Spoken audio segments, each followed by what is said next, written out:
Dans les années 1970, la chasse sous-marine, la pêche à l'hameçon ou le dérangement par les mouillages des bateaux menacent le mérou brun à Port-Cros. Un groupe de protection se forme alors pour réagir, afin d'observer les effets de mesures de protection, suspension de sa chasse et de sa pêche. Un collectif de plongeurs recense les mérous tous les 3 ans dans la zone, attaché au parc national de Port-Cros. Nicolas Gérardin se réjouit des résultats. L'accroissement de la population est au rendez-vous à chaque recensement, avec environ 500 individus actuellement. Durant les années 80, il n'en restait plus que quelques dizaines dans les eaux du parc national de Port-Cros. Explication : chasse, surpêche et dérangement par les mouillages. Nicolas Gérardin, un groupe de bénévoles et les autorités obtiendront de ne pas pêcher sur ce site, de ne plus mouiller, de ne pas non plus nourrir les animaux pour ne pas perturber leur comportement naturel. Je dirais que c'est une œuvre collective.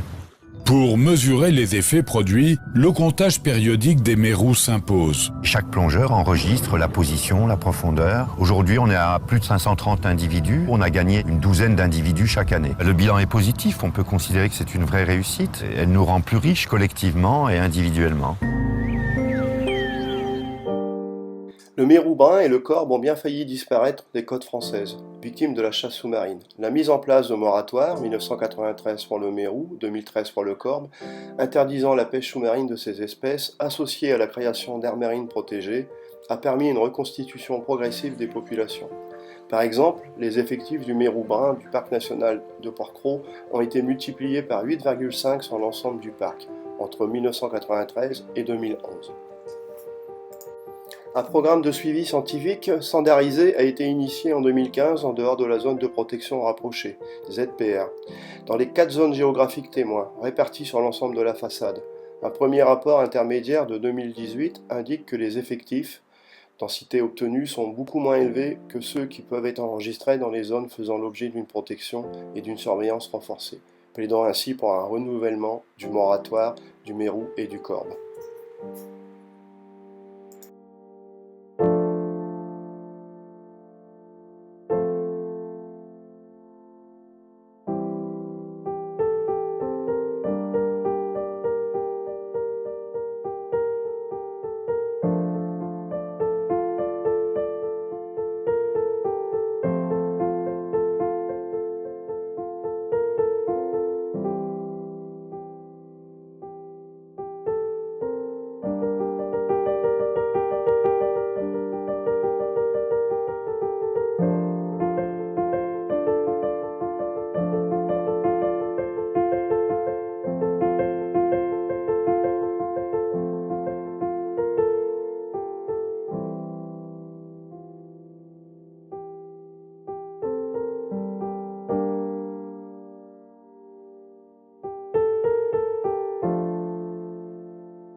Le recensement de 2019 a été mené sur son périmètre habituel en associant plongée bouteille et apnée, contrairement à la mission 2014 où seuls les sites profonds ont été échantillonnés.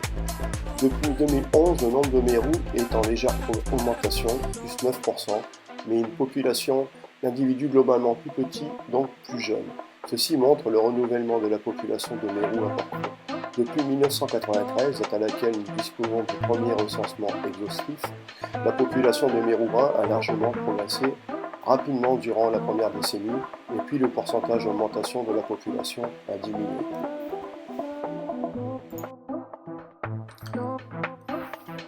Pour cette opération 2024, toutes les données n'étant pas encore exploitées, nous pouvons néanmoins constater un renouvellement de la population et sans doute une augmentation des effectifs. Ceci vaut pour les cordes également. Les apnéistes ont changé leur mode de prospection en ciblant plus la recherche de juvéniles. Nous devons attendre l'exploitation complète des diverses données et que le parc national valide et publie les résultats.